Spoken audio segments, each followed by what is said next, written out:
Dreadnought. Is it worth a buy or a play? 'Cause it's free. Is it? Let's read.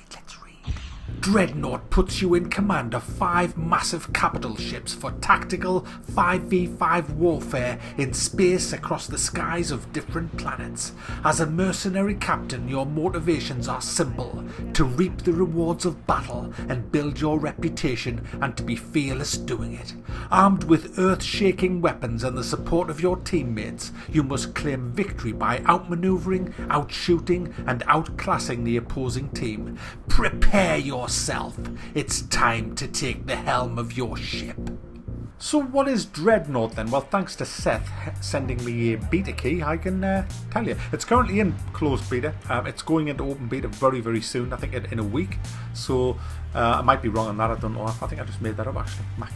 But when it goes into open beta, it's well worth checking out because it is good fun. It's going to be a free-to-play game when it actually does launch, but you can get Founders Packs now to get straight into the action. There are 2 Founders Packs available. There's the Hunter Pack, which gives you 1 ship and a few other bits and bobs, a little bit of money to spend on the store, which I'll come to in a minute.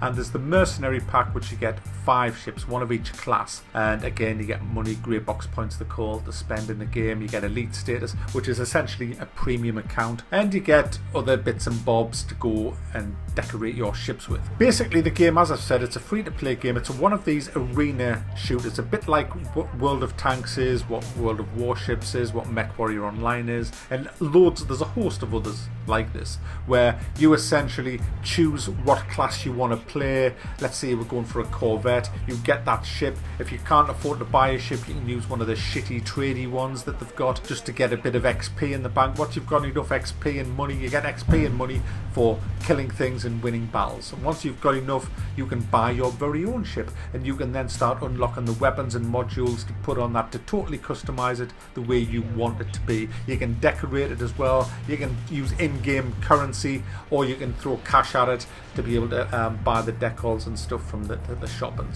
things like that. And I'm sure there's going to be elite ships coming out that are just a little bit better than the normal ships, like everybody else does. So as I was saying, you buy your own ship, you customize it, and then you just keep doing these fights. It's 5v5, which isn't a lot considering World of Tanks is 15v15, and as is a few of the other ones. MechWarrior's 12v12. This is 5v5 and the maps aren't very big either. So that's a bit disappointing, but when you see the explosions and the chaos that goes in a battle, you can pretty much see why. I mean, if this was 15v15, I think everybody's PC would explode with all the effects that's going on. It is truly breathtaking to play when there's a big freaking 5v5 fight going off and there's missiles flying everywhere and explosions going off. It's just awesome to see. It's all in third person to keep the console kids happy, because we all know that they need to be able to see 360 degrees at all times or they will cry to their mother. It actually does work in third person better than it would in first person because the ships are just too big. I mean, you couldn't really do this from a cockpit. It would just be insanely, these ships are the size of bloody villages. You know, the massive, the dreadnoughts are huge. We'll go into the ships now with what you get, the different classes of ships. You essentially have heavy, assault, sniper, support and scouting ships. But, you know, there's different types of them. So there's kind of like subcategories of heavy, subcategories of assault and stuff like that. Simply based on the amount of armor, the shields, the modules that you put on, and the different types of roles that you can customize each ship for, which is kind of normal for these type of games. You do need to be able to customize it. This is pretty much close to MechWarrior in the forms of customizing, where you have lots of different weapons that you can put on your ship and change it the way you want it, really, to do what you want to do. My favorite is the Corvette.